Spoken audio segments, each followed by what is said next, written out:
The broadcast is now starting. All attendees are in listen-only mode. Hello, everyone, and welcome to our webinar. We're going to wait a couple more minutes as we have a few people still joining. We're excited that you all are on the line.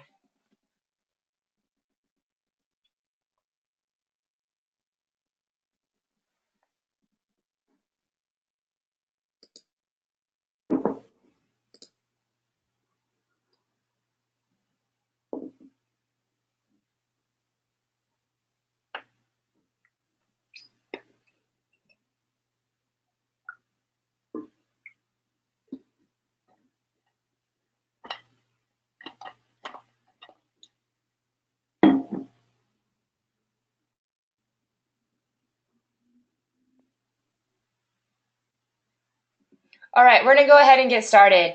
Welcome, everyone, to our webinar today on avoiding conflict avoidance using boundary setting as a tool. Today, we're lucky enough to have two panelists. Our first one is Jill Ozebek from the Career Passport, and then we have Mala Graywall from Talent Catalyst. Mala is going to kick it off and teach us all about boundaries and why we should use them in the workplace. Go ahead, Mala. Thanks, Caroline, and good afternoon, good morning, possibly to some of you. We're glad to have you here on the line. Many of you may be joining from a webinar that we did a couple weeks ago that was on avoiding conflict avoidance. And some of you may be joining from different areas. One of them may be a reflective webinar that we did recently. And so, welcome, a warm welcome to all of you on the line, whether you're a manager or an HR professional or learning and development professional or none of the above. We are thrilled to have you with us today. So today's conversation is a continuation from an original conversation we started on a webinar that was on avoiding conflict avoidance. And at the end of that webinar, we kind of dovetailed into this topic of boundaries and what they look like in the workplace, and when to use them and when not to use them, and really like how and why should we consider using boundaries in the workplace? Where do they fit?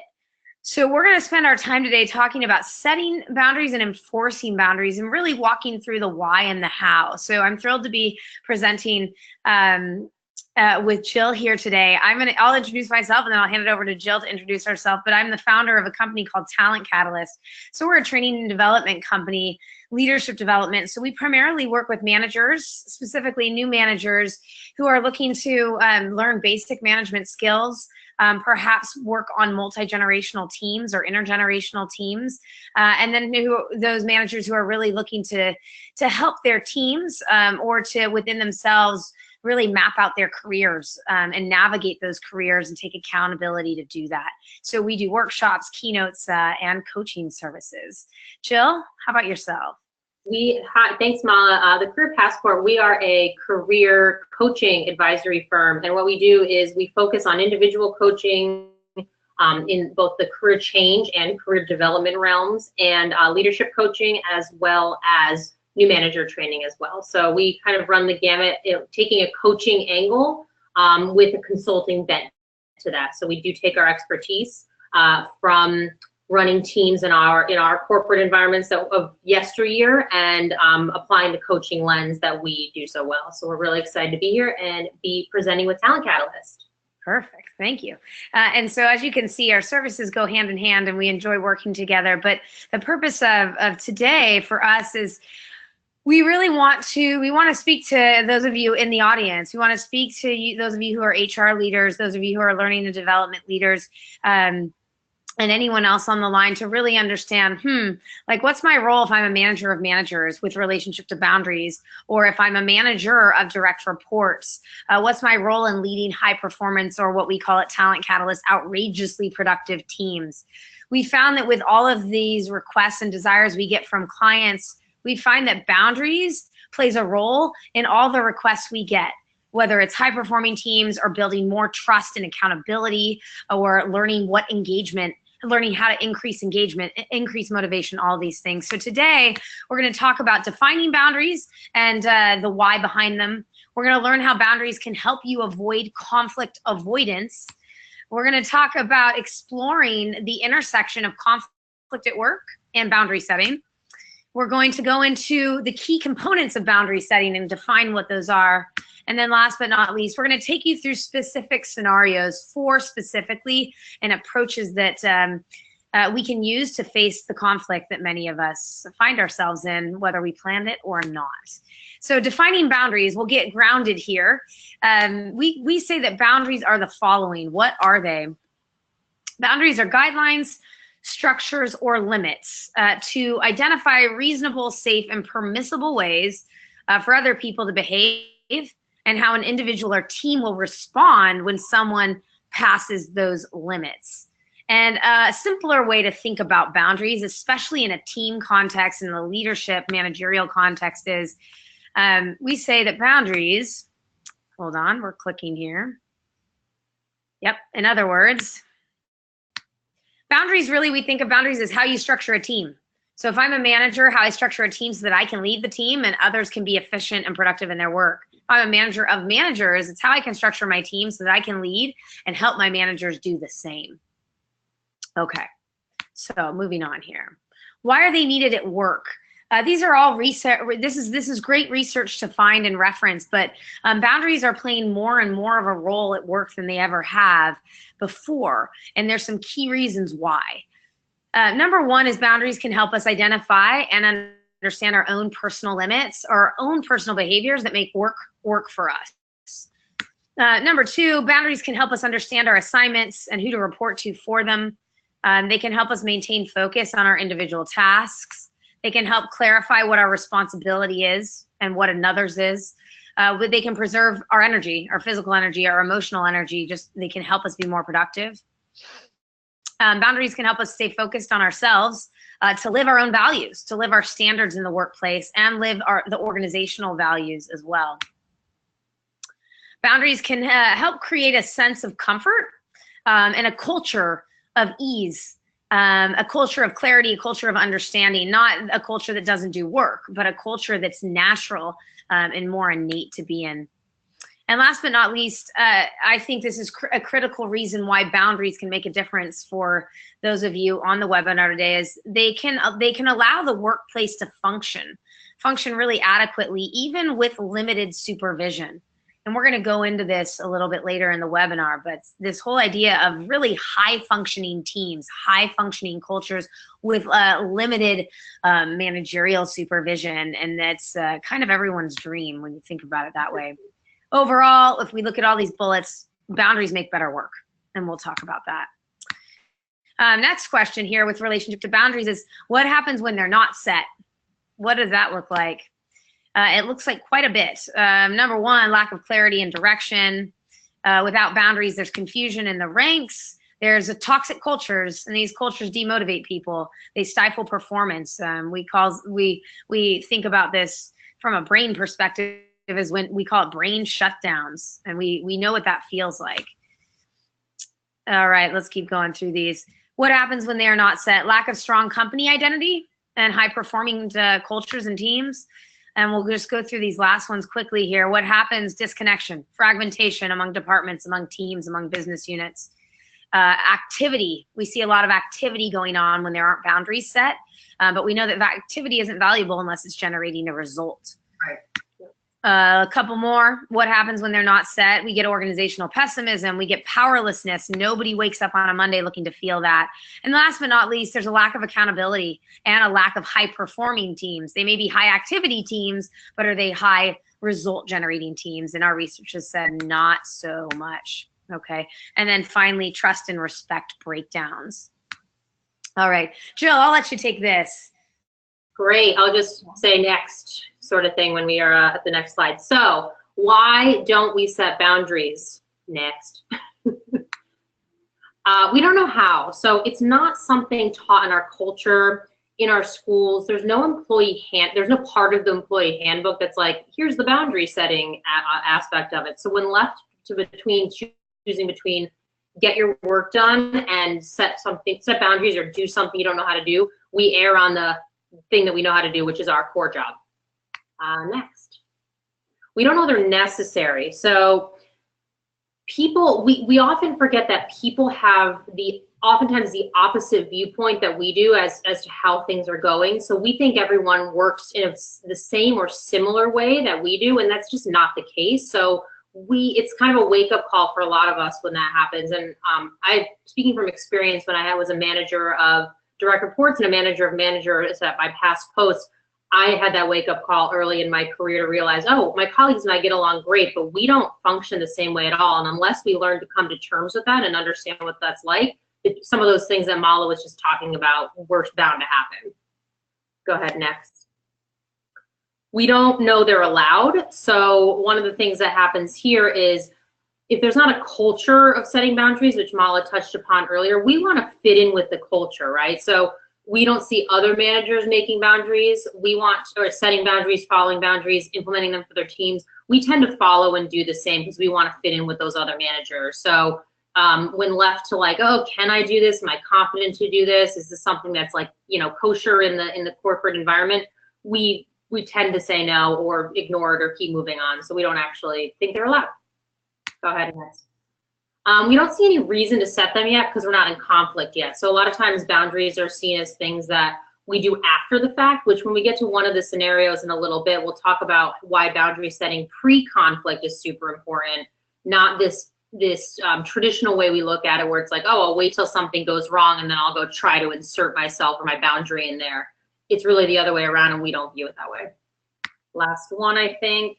And then most importantly, we don't want to be responsible. So it takes time and energy to enforce this kind of thing. And a lot of times, a lot of employees, and this also speaks to an engagement issue as well, but a lot of employees don't go into work saying, I want to take ownership of the TPS report project today. That's definitely one I want to do. And in high growth companies, especially in startups, you want that kind of mindset. So creating boundaries around this helps people understand that they can take and should take responsibility for certain aspects of things. Awesome. Next. Okay, so thanks, Jill. That's perfect. What we're going to do is we want to teach, the primary purpose of today's webinar is to introduce you to 4 ways that boundaries can help you, especially when it comes to conflict avoidance. Because like we talked about on our last webinar, some conflict is good conflict. Conflicts can lead to innovation. It can lead to creativity. It can lead to kind of the breakdowns a team needs to have before it can be outrageously productive, as we say, a talent catalyst. So we'll take you through 4 different scenarios that we feel are really powerful in terms of how boundaries can help us in the workforce in whatever roles we're in. Okay, Jill, I'll let you, actually, let's go through these. Hold on. Here are the 4 scenarios. I'll show you them all up front, and then we'll go through them individually. So scenario number 1 is boundaries can help us avoid unnecessary conflict. Some conflict can be avoided. Jill's going to talk through that. Number 2, boundaries can help make inevitable conflict a whole lot less painful. Number 3, boundaries can help with unexpected conflict, the kind you don't see. And then number 4, boundaries can help with what we call non-traditional conflict. So let's go right into scenario 1. Great. So scenario 1, like we just said, is helping you prevent tough conversations and prevent, the pre-conflict boundary setting. So I can click through this one. And so we're going to navigate boundary communications and violations like a pro in this sort of pre-conflict scenario. So step 1, we'll just go through these and then we'll dig into each of them so you can keep scrolling through this. You got to communicate clearly, bring up a violation ASAP, create and maintain structure, be concrete and take the what's in it for them approach, or that's like a marketing term, what's in it for me. And then I think there's one more, if I'm remembering correctly. Oh yes, prepare for violations. So these are the sort of steps we're going to go through, not even steps, but just components of this approach that I want you to have in mind. So go to the next slide, please. So communicate clearly, and you can just click through to the bottom of this one. We want to keep in mind that we are verbally sharing this, right? So a lot of times we tend to stick to a memo, managers of direct reports, there's some sort of memo that goes out or email.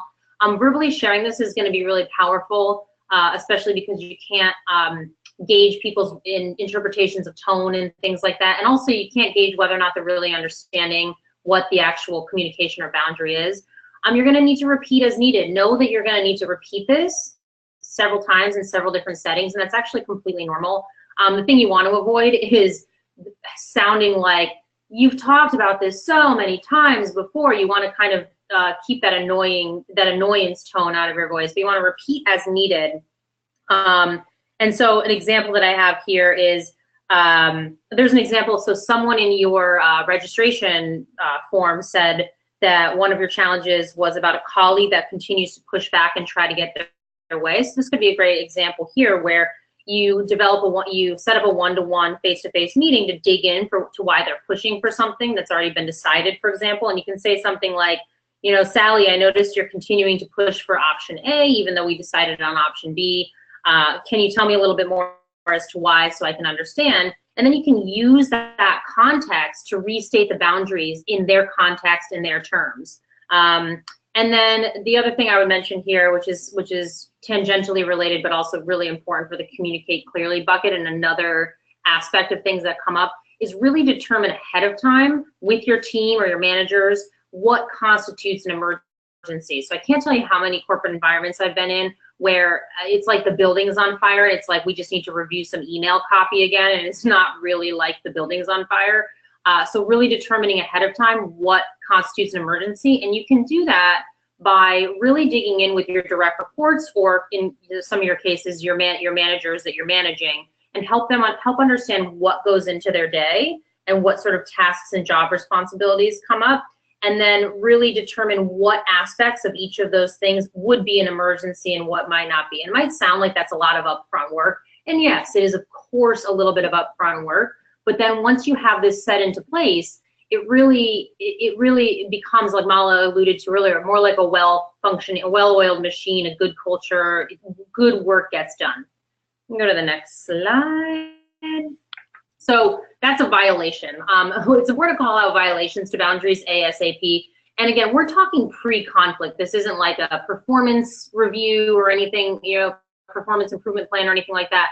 This is calling out when something's been violated as soon as possible, because your boundaries will be crossed even when you set them. And so it's important to maintain a direct connection to, hey, this happened and I'm going to call it out pretty immediately for two reasons. One, the boundary loses its power the longer amount of time that passes. And secondly, people might be confused when you bring it up weeks later, and the other downside is you've been stewing for hours or days or weeks. So it's important to bring it up as soon as possible.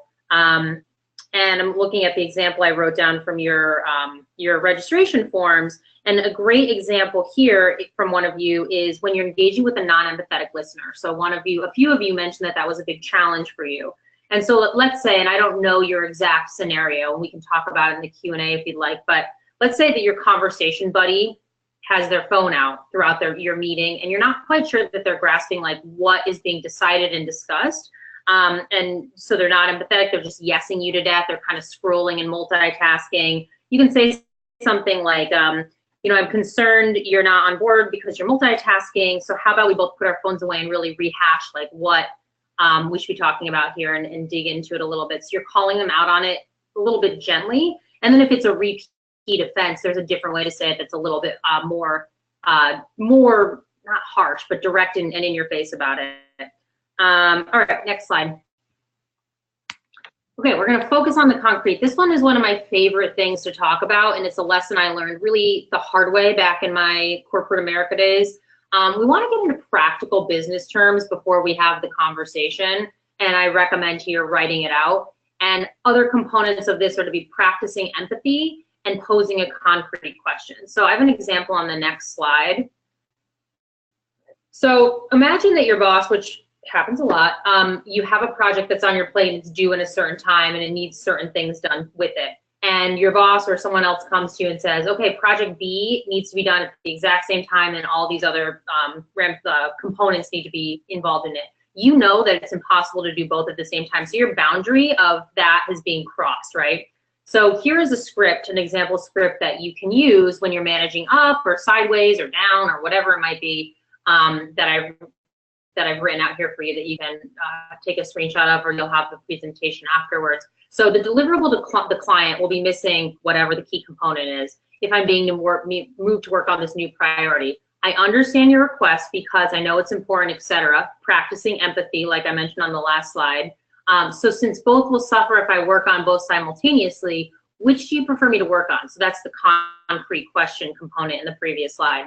And I recommend a concrete question because not that they have to say A or B immediately, but like you can still talk that out. You're not forcing them to answer you right then and there, but posing it in a concrete way forces them to really think, oh, it really should be one or another. And then you can start the conversation over again in that new context rather than project A and project B. So I really like that concrete script and those components of a concrete script. And I think one Perfect. next. Thanks, Jill. Yeah, you're next. Okay, good. So we'll go to scenario 2 here, which is how can boundaries help us in the workplace, especially with avoiding conflict. So number 2 is making conflict more bearable. So you'll see here the JPEG here, work hard and have fun and no drama, please. And what we found about with conflict is conflict can be dramatic. And so our advice here is to take the drama out of conflict using boundaries to help. Some conflict is more challenging than others, and some conflict appears more challenging until we remove the drama. And then we realize, okay, it's not as bad. So it doesn't always have to be high drama. The best way to mitigate drama is to be accountable, to take ownership. And we're going to talk about that in scenario 4. But this whole notion of, no, what can I own? Because that, and Jill will speak to the neuroscience of this, but this ownership actually helps us operate from the more self-reflective part of our brain, the prefrontal cortex. Boundaries help us stay there. And that's really key. Also, what sends us into drama, we found, is our egos. And a bunch of the research we're going to use here with scenario 2 is from Cy Wakeman in her recent work on called No Ego. But this whole idea of how much time do we spend in drama, what's really conflict and what's not, how do you distinguish it amongst the drama? And what we found is drama is our egos. So when I think about you folks here on the line, you know, a leader's new role, I think emotional intelligence has never been more important in the workplace. And Jill and I agree. The more and more clients we work with, we realize, wow, like learning how to control emotion is critical. And that's a hard thing to manage. And it's not always easy to lead. And we found that accountability is the key. So as a leader in the 2018 workforce and moving forward, a big role is to help employees eliminate what we call emotional waste and what Cy Wakeman's group refers to as emotional waste, right? By facilitating good mental processes, AKA boundaries. What are the behaviors that are going to allow me to thrive on this team? What are the behaviors that are going to allow me to effectively lead this team? Which behaviors work, which behaviors don't? And then as Jill just covered, how can I clearly communicate those as soon as possible, face-to-face and live, so that folks really understand how I view this and how it's going to go. Some sources of drama, we found that clients find this slide really interesting. And you'll see here the percentage breakdown, but 32% of drama comes from ourselves. From wanting to look good or wanting to be right or wanting to say, see, we've had this happen before. You can probably fill in the blank with those lines, but egos appear to be helping us, but they're smoke and mirrors, and they don't usually help us. They create more drama and conflict. So having those boundaries helps diffuse the ego. And then in terms of more drama, accountability, people not taking accountability causes drama. People not being aligned, 14%. Or this buy-in piece causes drama. Change, of course, causes drama, but not nearly as much drama as the ego, right? And then last but not least, disengagement or active disengagement causes drama. No big surprise there. And then we'll look at some drama numbers here, drama in the data. So when we break it down, when we break our work days into weeks, into months, into years, we find that on average, there's about 2.5 hours spent on drama, or what Cy calls emotional waste every single day at work. And when we do the math there, it's 2.5 hours a day, 17 hours a week, 68 hours a month, or 816 hours per year. What would it look like as a leader to get those 816 hours of productivity back, of innovation back, of creativity back, of just sheer responsibility, get it done, workhorse to create a word back. And so the title of this slide is "Your ego is not your amigo," right? And that couldn't be more true. Egos are, again, smoke and mirrors. They create more drama than is necessary. So why we're so passionate about scenario number 2 is because boundaries are the key to diffusing drama. Clear rules, clear set understanding of which behaviors are going to work and which are not. Sai had an interesting, so she was in healthcare management for about 20 plus years in her career. And she tells a story about an emergency room scenario where one of her lead managers managed a group of managers and a group of administrators. And there was tremendous backup in the ER in this particular case, tremendous. And that caused poor service and poor healthcare overall in some pretty emergent situations, it being in the ER and all. And so she remembers her manager, who, you know, they had a great working relationship, come up to her and say, "This is our error. Like, we are causing not life-threatening, but we are causing some serious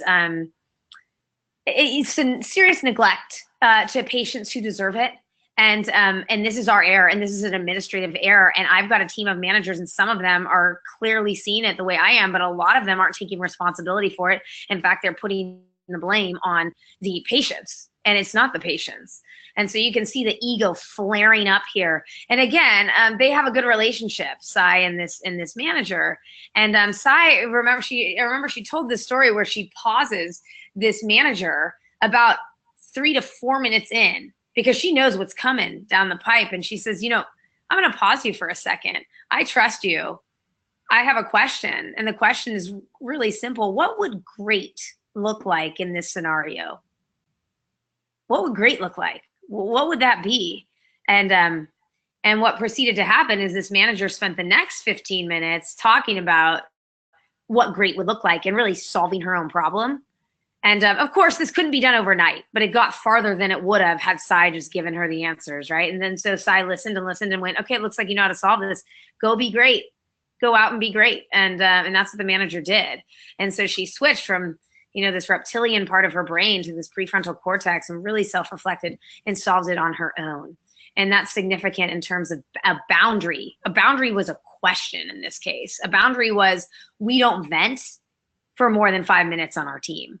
A boundary was, we don't go off into story unless we really have a solution or are thinking about solutions. Another boundary. So Sai put that boundary into action, but with one question. So this whole thing with boundaries, it can be really, really simple. We don't want you to overthink it, but it really can be quite simple. Okay. Scenario number 3. I don't know how many of you have been in this case, but this experience where you're smiling, things are going according to plan, and there is a conflict just creeping around the corner that you cannot see. You're completely blindsided. So we found that boundaries can help us prepare for what we just don't see. We can be blindsided any moment, any day, and it's just out of our control. So how can we put boundaries in place so that we can be as prepared as possible? I'm going to show a case here from Standard Chartered Bank. And it's interesting. We'll give you some data on the bank here. Founded in 1863 in the Cape Province of South Africa, prominent primarily for the financing and development of diamond fields and then later gold mines, which makes sense given the region. And they have 57 operating groups in 57 countries. And please note the operating groups word. There is no headquarters at Standard Chartered Bank. They're all over the world. And in 57 countries, that's a huge undertaking for the bank. So I'm going to show you an example of, number one, how they were bold with their boundaries. I think when we go through these, some of you may think, wow, I don't know if we can get away with this at our organization. This is kind of unreasonable. And then they were really clear on the challenge that they had before them. It was simple, but they were clear on it. So boundaries, here's an example. So within Standard Chartered Bank, it's widely accepted that members of the General Management Committee will frequently serve as substitutes for one another. So with this in mind, if we go around to the different regions and the different country offices, executives all know and understand the entire business. And they can fill in for each other easily for almost any task. And if you're thinking about most organizations, that's rare. So the task Could be leading a regional celebration. It could be kicking off an internal dialogue. It could be setting up an executive meeting. It could be holding performance conversations, a check-in, a feedback, a performance review, a formal one. It could be all of this. So they had boundaries that, okay, we are going to be substitutes. That's a behavior that's going to allow us to thrive on the team. Boundary number two is we're going to know the entire business. And we're going to be able to fill in for each other on almost any task. We're going to be generalists here. And then in terms of the challenge that they were facing, hold on, it's loading up here. There we go. So the challenge was, how do we make executives visible? Because their theory was, we really want to build a culture of collaboration, and we believe, and they did their research on this, we believe that if we can make the executives visible, it will breed a culture of collaboration. So what they did is they took those boundaries that they had, and they wanted to make them habitual. They wanted to make them habits so that people didn't think about this anymore. It was just part of the culture. This is how we do things around Standard Chartered Bank. So they had a perceived behavior of senior executives. They believed that seeing them in person was really helped determine how cooperative teams were prepared to be. And hold on, advancing. So this whole being live and seeing each other in person led to travel. So they had their senior teams travel pretty extensively, even for relatively short meetings. And what they found is this face-to-face interaction created many opportunities for people across the company to see the executives in internal communication with one another, and communication that was frequent, right, often, and it was open. So if you go into any Standard Chartered office, any site in the world, it's filled with photos of executives. And these executives are in conversation. And whether it's a country leader or a functional leader, they'll all be working together. So they wanted to create this collaborative culture where things were informal and conversation was the key to doing it. So they had a boundary that we collaborate through communication, and we have open networks here. And that was just the standard that they set. And then they had their leaders, because culture is leader-led, go and demonstrate that, even if it was inconvenience or at the expense of the leader. So you'll see that those habits did create a very unique culture at Standard Chartered Bank. So the senior team's collaborative nature trickled down into the culture, and employees quickly learned that the best way to get things done at the bank was through informal networks.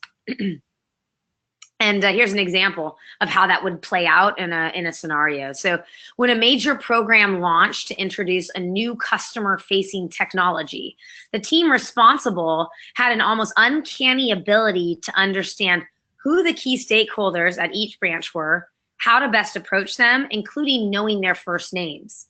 Again, they operate as substitutes. They know the business. And so it's really clear to anyone joining the bank that this is part of the program. This is the boundary. And so you can see that with a business model like this, there would be inevitable conflict. And I'm sure Standard Charter has plenty of it. But they've tried to mitigate and downsize conflict that they might not see coming by creating really seamless boundaries, and then having their influencers or their senior teams live those boundaries such that they became habit, such that the habits became part of the culture. That's the dream. This is what we all want. And when a culture is behaving this way, it helps mitigate conflict generally. And it also helps the culture be prepared for conflict they might not see. Okay, let's go to scenario 4. Go for it, Jill. Awesome, that was great. So we're going to take it a little bit more. That was a very great example for cultural, habitual things that Amala was talking about. We're going to take it a little microcosm-y now and talk about non-traditional conflict. So you can keep scrolling through this slide-a-roo here. There we go. It may not appear as conflict at first blush, like it might be something that has happened in every organization that you've ever been at, or it might be something that you've not categorized as conflict. And a note about brain science here. So Mala mentioned I was going to talk about brain science. And you can go to the next slide, actually, because I think it might make sense. Actually, go one more slide, a little out of order. Sorry, apologies, folks. So here's a great example for me to talk through this so you can see a picture while we're doing this. So we've heard the fight or flight thing that our ancestors evolved from when saber-toothed tigers were chasing them around. And this still has great benefit to us in our day-to-day life. For example, you're walking across the street at a crosswalk and a car careens around the corner, your fight or flight kicks in, your kind of reptilian lizard brain kicks in to get you the heck out of the way ASAP, not your neo-prefrontal cortex. Well, the car's going 30 miles an hour and they're about 600 feet away, so I'm gonna get hit. No, that's not happening. You just get out of the way. At work, that's great for not getting run over by a car or chased by a saber-toothed tiger. But in the workplace, we can't differentiate between real and imagined threats or real and not real threats. And so boundary pushing actually feels biologically, evolutionarily like the saber-toothed tiger getting run over by a car example, even though it's obviously not. So what we do here is you can see the basics of your brain on the left and then a brain with limited access. You cannot, it is not possible to be in your prefrontal cortex, which has the executive functions of, you know, reason, understanding what's important, memory, what behaviors we should inhibit, things like that. You cannot access those things while this red, you're stuck inside this red circle on the right here. So it's really important, and boundaries actually help us almost stay out of that red circle there, keep us in the prefrontal cortex. So here's where mindfulness comes into play. I'm not gonna, you know, start chanting Om or give you meditation homework, but we need to cultivate space in our day and in our functioning throughout the day to be able to witness our thoughts when we get in this, our thoughts and emotions when we get in this right hand reptilian brain sense of things. Without boundaries, we're just constantly like battling inputs all day. So boundaries are really, really important for that. And so can you go back up a slide, Mala, now that I'm off my brain soapbox? So we're gonna take one non-traditional conflict scenario. This is by no means the only one, but it's the insidious got a minute syndrome that I'm sure all of us have been exposed to, where you're in the middle of something really important and someone comes by, and it's usually the same few people that tend to do it and not understand that boundary. They ask if you've got a minute, and then it's 45 minutes later and you don't know what happened. So click 2 slides down. And so here's some stats, some macroeconomic stats for you. So the average US worker is interrupted or switches tasks every 3 minutes and 5 seconds. When you're interrupted, it can take 23 minutes to get back into what you're doing. By the way, I think this is from a UC Irvine study, just so you know. And this equals 28 billion hours each year lost, or $1 trillion to the US economy. So Mala was giving some statistics before. This kind of puts it back up, yikes, this kind of puts it back up in a macroeconomic level. You can go to the next slide. Okay. And before I get into that, we mentioned size stats on, you know, when Mala had that slide up before. I want to give a specific financial services statistic here too, before I get into the specific structures. There's a efficiency consultant, Edward Brown. He works in the financial services sector. So what he did was do in-depth work like Cy Wakeman did across industries. And he found that interruptions can take up to, in the financial services industry, 238 minutes a day. And then when you have to restart each time, that switching error kind of task thing we're talking about before eats up 84 minutes. And then that causes loss of momentum, do-overs, and then with your willpower zapped, fatigue actually causes a loss of 50 minutes, he found. So when you add that up, it's about 6.1 hours a day, 31 hours a week of productive time loss. So again, that's just financial services. I'm not saying that's across the board, but it's another data point to be like, whoa, boundaries are really needed here for interruptions. So ideas for specific structures and responses. So the regular check-in is a great first step. So I'm not advocating to have a meeting for the sake of a meeting. I think they're, you know, a favorite phrase of executives I've talked to and workers I've talked to is I've been meetinged to death. And that's not what we're going for here. We're going for impactful meetings. So where appropriate in your organization, have a regular check-in. So an example, case study example that Dr. Henry Cloud worked with in his work on boundaries. He worked with a sales team that instituted a 20-minute morning meeting. Everyone got together, 20 minutes, not a second over. I think he even had like an atomic clock or something to like monitor the time. A third of it was someone celebrating a win and talking through how they did it. So almost like a case study A third of it was someone talking through a challenge they were having, and the team would support and brainstorm ideas to overcome it in the sales group. And a third of it was dashboard numbers and where they're at according to goal and stuff like that. So if that makes sense for your team, for a group of managers or a team that you oversee, that could be a great structure, something like that, to avoid unnecessary interruptions. If that's not feasible or that doesn't make sense for whatever scenario you're envisioning right now, use tech to your advantage. So this is a little bit different from the Standard Charter example where they literally traveled all over the world for face-to-face time, which is incredible. But in this day and age, especially with more digital nomad type of remote work environments, using tech to your advantage can be really important. And the last bullet on this is also making sure you have a script, have a prepared remark. So these two go hand in hand. And then an idea that you can have here, a script that you can have here is, I'm actually in the middle of something. Can you send me a Slack message? That's one of the programs that I recommend in the whatever channel, and I'll check it out when I'm actually able. That way I'm able to actually give you a better response than just off the cuff here. So you're also including the what's in it for them kind of language. You're not trying to give them a flippant response, and you can get back to them later. And some areas, if you're not familiar with workplace collaboration tools, Slack that I've mentioned and Trello are great starts. And also keep in mind that you're gonna have to practice this if you've never done it before. It's not a natural thing. Like we mentioned earlier, one of the reasons we don't do it is it's not taught in school, it's not in the employee handbook. So we're all a little fish out of water with this stuff. So keep in mind that you'll just have to have that prepared remark and keep practicing. All right, thank you, Jill. So those are the 4 scenarios that we had, okay? And so we wouldn't want to leave the webinar without some challenges that correlate with the scenarios. So these, it's a Tuesday. So in the next 3 days, you can pick all or you can pick one or the number of your choice to take on to get ourselves working our boundary muscles. Again, the idea here is better work, less energy to do it. That's what boundaries can do. And that's why we're strong advocates of them, whether we're coaching an individual, an entire team, or a department. Boundaries save us time and they save us energy, and they do produce better work in the long run. Okay, so number 1, Jill, you want to take them through this first one?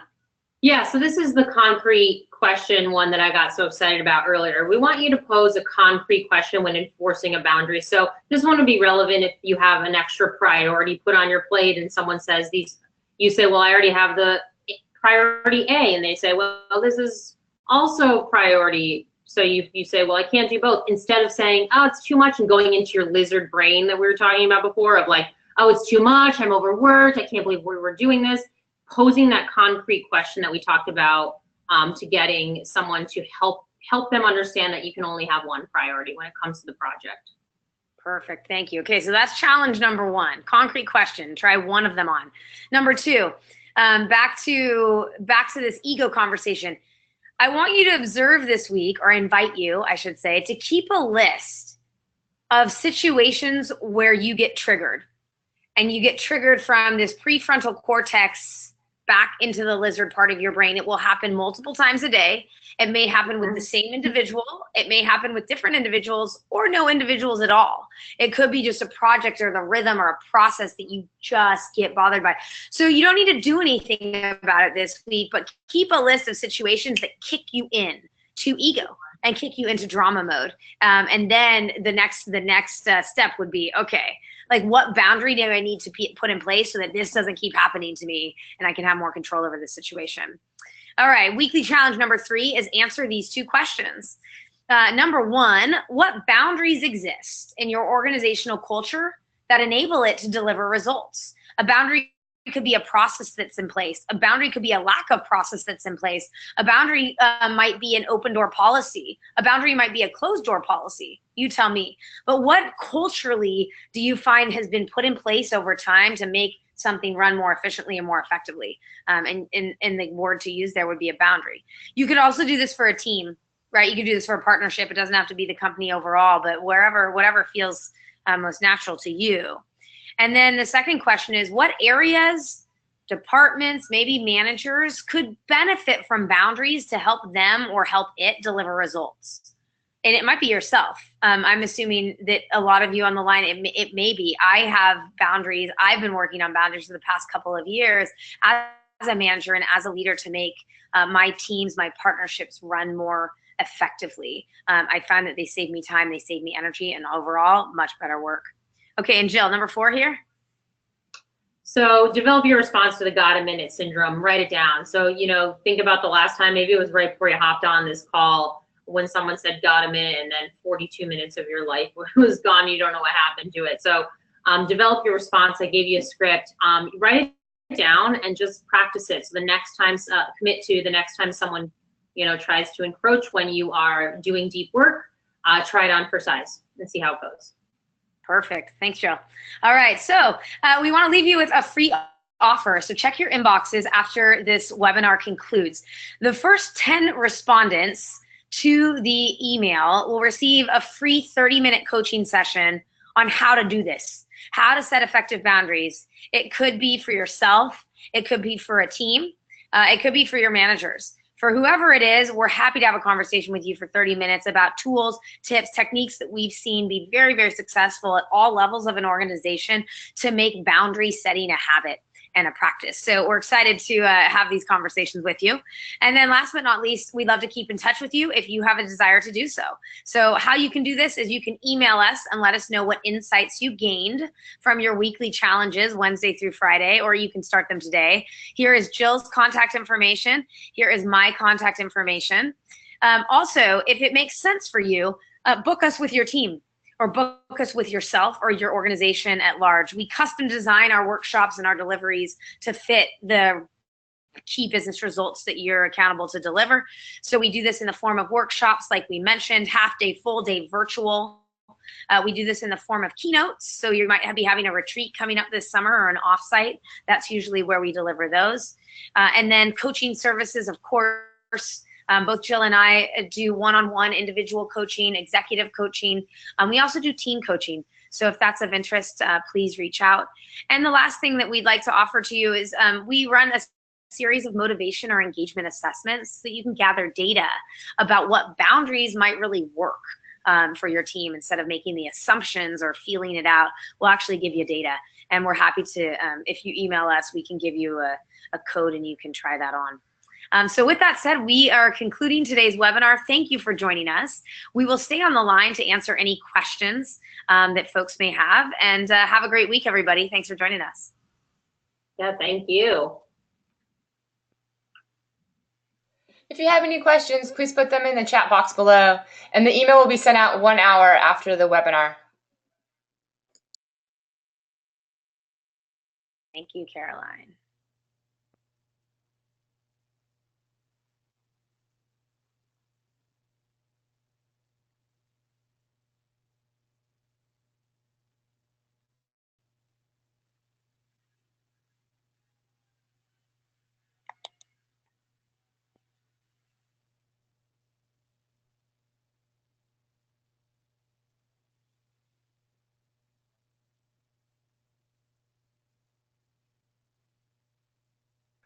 Okay, we have one question here.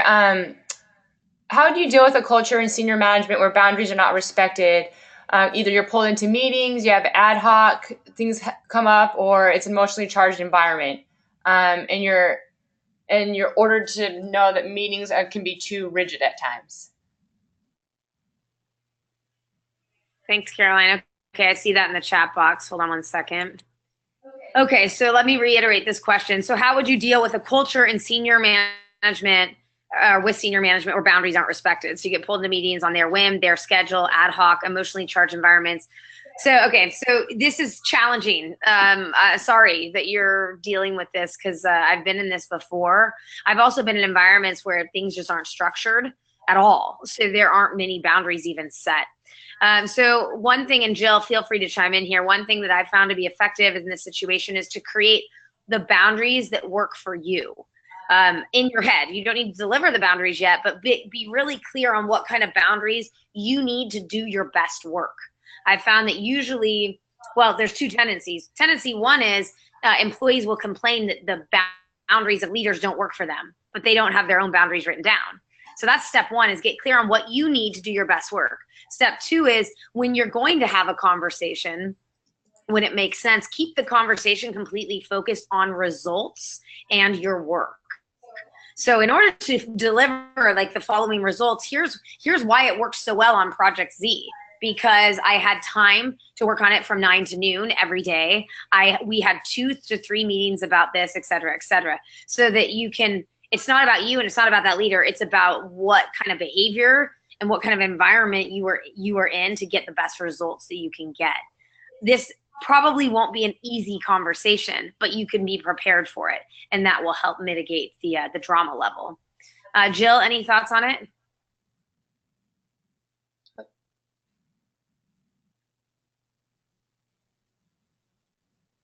Oh, I guess I was still muted from when we were, sorry, I said you hit it, sorry.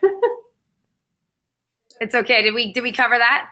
Yeah, you hit it perfectly, yeah. Very good. Okay, so the next question, Caroline, which one is next? What do you find are some of the most challenging boundaries to set? Jill,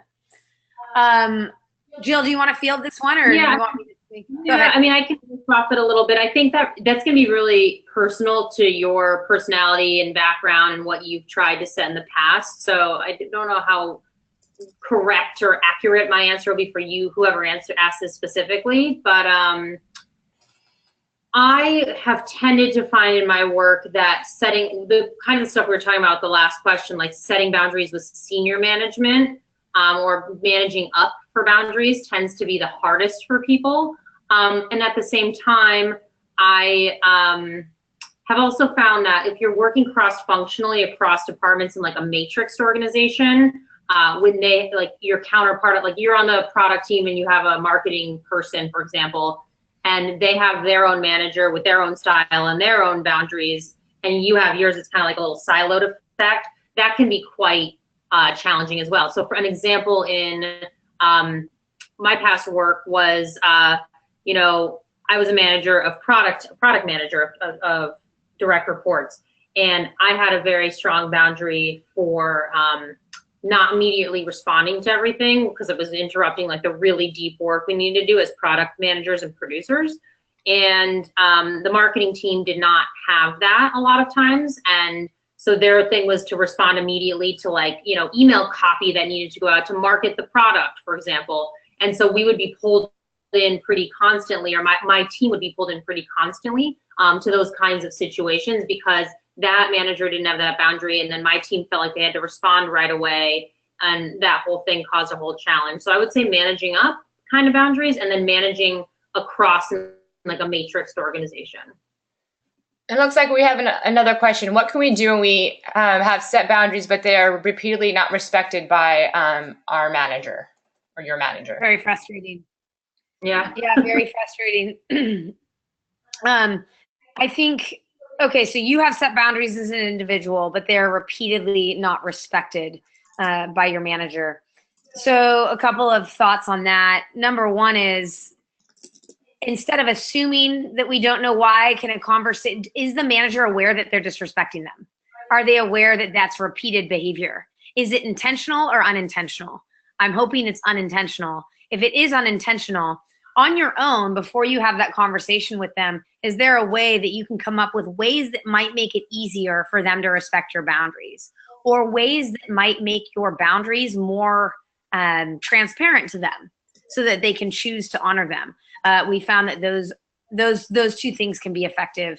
And then lastly, I mean, I think the last resort is that as long as you have your ducks in the row, if this continues, well, let me interrupt myself. Is the manager's disrespect or lack of trust affecting your work and affecting your ability to do good work? Because if it is, most managers will listen to that. And if your manager doesn't listen to that, the last resort, which is what I was about to say, is HR is a good place to go and a last resort, especially if you have your data for HR. That's key. I hope that helps. Right.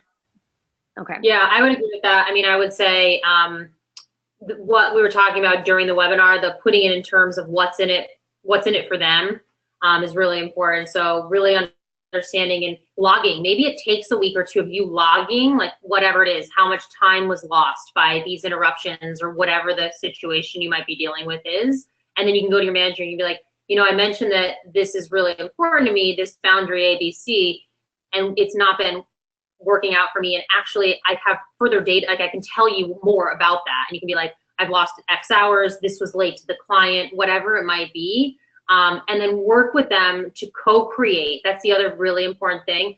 Acknowledging and this is very coachy of me, but acknowledge and validate where they're coming from. So you're not just like bulldozing in and being like this is crazy, but you're acknowledging and validating where they're coming from, and you're co-creating so you're acknowledging and validating, you're explaining with actual data what the impact has been, and you are co-creating a solution with them. So you're kind of co-opting them into this, and you're not just saying like, look, my boundary is ABC and it can't be crossed or anything remotely like that. You're coming to, you're getting them to come around to your side of your boundary, but you are co-opting it with them.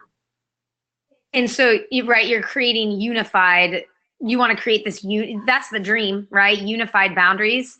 The dream is to be a manager that co-creates with a team on what boundaries, we call them team norms at Talent Catalyst, like what boundaries you need for the team to thrive, and where it's collaborative efforts. So great response, Jill. I hope this is helpful, folks. And that is our last question. Okay, very good. Thanks everyone for being here. We look forward to continuing conversations with you. Email us if you're interested in the coaching. First 10 to respond, we'll get that 30-minute coaching session, and we'll see you on our next webinar. Take care and have a great week. Have a great week.